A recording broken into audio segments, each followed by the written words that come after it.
अस्सलाम वालेकुम, मैं हूं शाहजेब खानजादा। इमरान खान जब अपोजिशन में थे तो अंपायर की उंगली की बात करते थे, इक्तिदार के लिए एस्टैब्लिशमेंट की तरफ देखते थे, और जब इक्तिदार में आ गए तो एस्टैब्लिशमेंट की तारीफें करने लगे, सिविल मिलिट्री ताल्लुकात को तारीखी करार देते रहे, अपोजिशन को दबाने, मीडिया पर पाबंदियां लगाने और अदलिया पर असरअंदाज होने के लिए एस्टैब्लिशमेंट से मदद मांगते रहे। और अब जब इमरान खान की हुकूमत चली गई है और वो दोबारा अपोजिशन में आ गए हैं तो अपने दौर की हर उस गलती को, हर उस ब्लडर को जिसका दिफा नहीं किया जा सकता, उसे सिर्फ एस्टैब्लिशमेंट के खाते में डाल रहे हैं और खुद को बरी जिम्मा करार दे रहे हैं, मगर फिर उसी एस्टैब्लिशमेंट पर दबाव डाल रहे हैं कि वो उनके हक में एक दफा फिर गैर जमहूरी मुदाखलत करके इस हुकूमत को फारिग करे और इंतखाबात कराए, मगर साथ ही अपने दौर की तमाम गैर जमहूरी कार्रवाइयों का मलबा भी इसी एस्टैब्लिशमेंट पर डाल रहे हैं। न सिर्फ ये, बल्कि जो तैनातियां खुद की और जिनकी ओनरशिप भी ली, अब उनकी जिम्मेदारी भी एस्टैब्लिशमेंट पर डाल रहे हैं, जिसमें चीफ इलेक्शन कमिश्नर की तैनाती शामिल है, जिसका नाम खुद इमरान खान ने तजवीज किया और फिर भरपूर दिफा किया, मगर फिर इलेक्शन कमीशन ने जब 10 का इलेक्शन में प्रिजाइडिंग अफसरान को अगवा करने और धांधली करने के इल्जाम में तहरीक इंसाफ के खिलाफ फैसला दे दिया तो इमरान खान उनके खिलाफ हो गए और अब दावा कर रहे हैं कि उनका नाम तो एस्टैब्लिशमेंट ने दिया था। इसी तरह जस्टिस फाइज ईसा के खिलाफ रेफरेंस दायर किया, फिर रेफरेंस का भरपूर दिफा किया।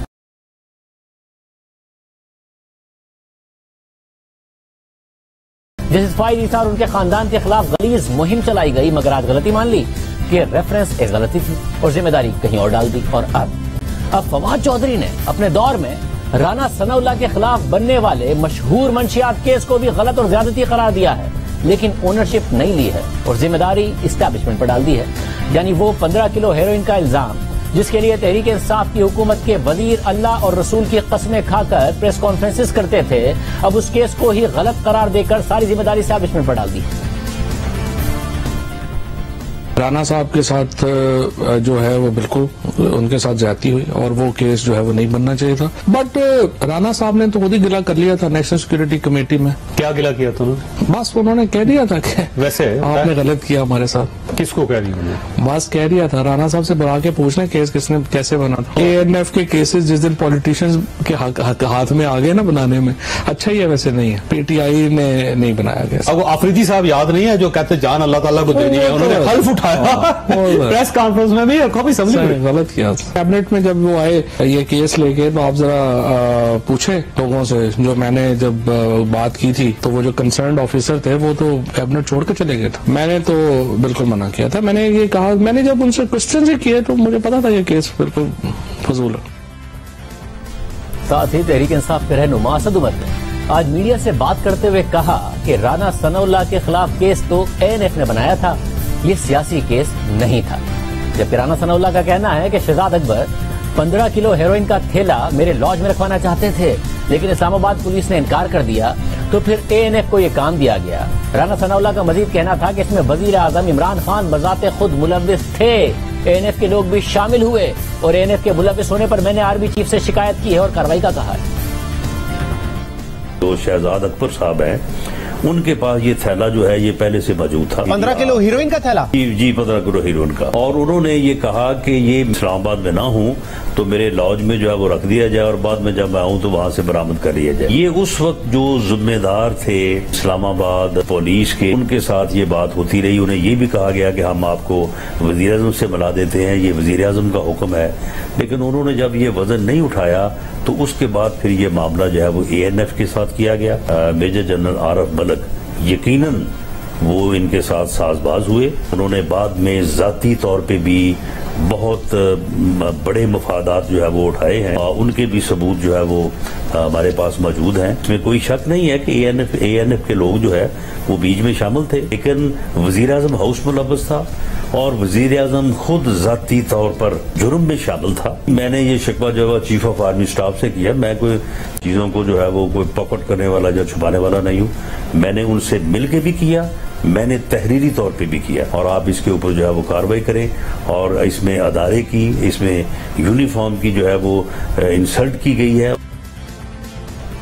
मगर तहरीक इंसाफ इस केस की ओनरशिप नहीं ले रही और सवाल ये उठ रहा है कि इमरान खान की मौजूदगी में ही जब काबीना में पता चल गया था कि ये केस नहीं बनता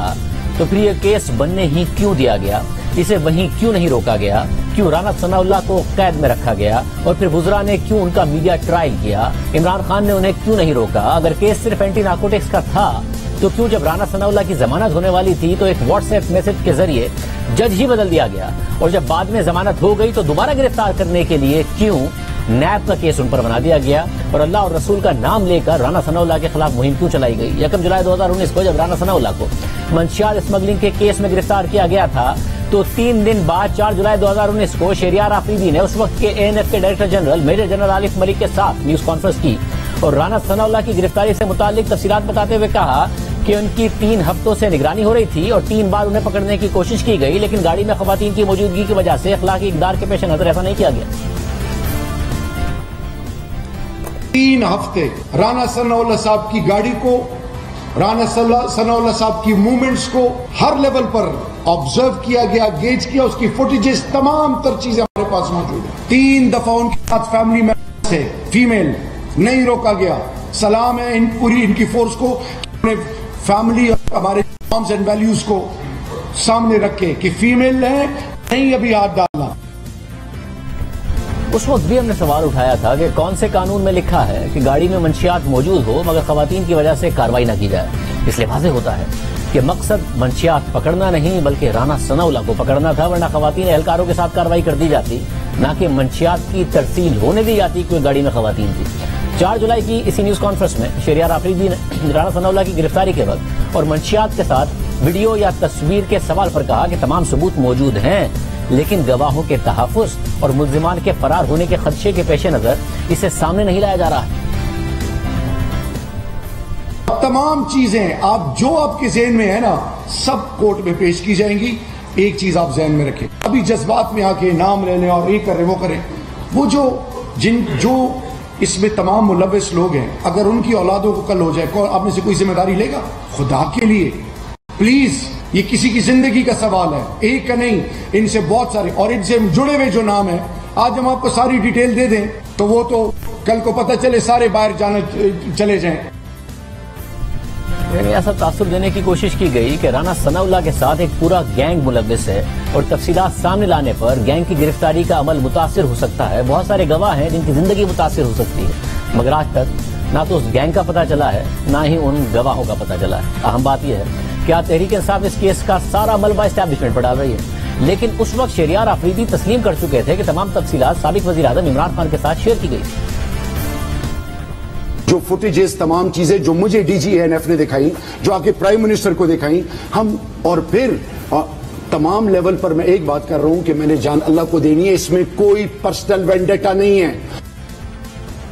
عمران خان نے سب دیکھا تھا، انہیں سب پتا تھا، پھر بھی کیس کا بھرپور دفاع کیا گیا، قسمیں کھائی گئی، کلمہ پڑھا گیا اور کیس کا بار بار دفاع کیا گیا اور کہا گیا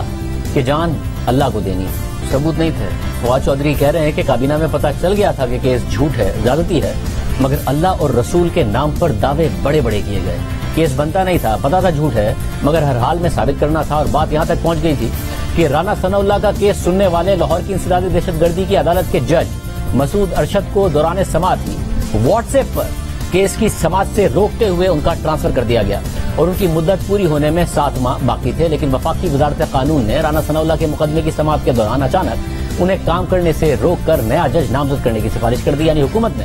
رانا ثناءاللہ کے کیس میں جج بدلنے کی سفارش کی تو سوال یہ اٹھتا ہے کہ وزیر اعظم عمران خان نے یہ ہونے کیوں دیا؟ یعنی ہر طرح کی کوشش کی گئی مگر بات نہیں بنی۔ ہم مسلسل اس کیس پر سوالات اٹھاتے رہے اور یہ حقائق عوام کے سامنے رکھتے رہے۔ اس کیس کے دوران شہریار آفریدی کو 13 سے زائد دفعہ پروگرام میں آنے کی دعوت دی مگر وہ نہیں آئے، لیکن ہمارے پروگرام میں بار بار اس کیس کے میرٹ پر سوال اٹھانے پر شہریار آفریدی غصہ ہو گئے اور ہم پر الزامات لگانا شروع کر دیے۔ شاہ زیب خانزادہ صاحب نے دیکھیں اللہ اور اللہ کے رسول کا نام اور ذکر اللہ کے فضل کے بغیر کسی کے زبان پہ نہیں آ سکتا۔ اگر میں نے رانا ثناءاللہ کے خلاف کوئی بھی ایسی چیز کی ہو جس سے میں ایک بے گناہ کو ذلیل کروں تو مجھے مرتے وقت اللہ کلمہ نصیب نہ کرے۔ میرے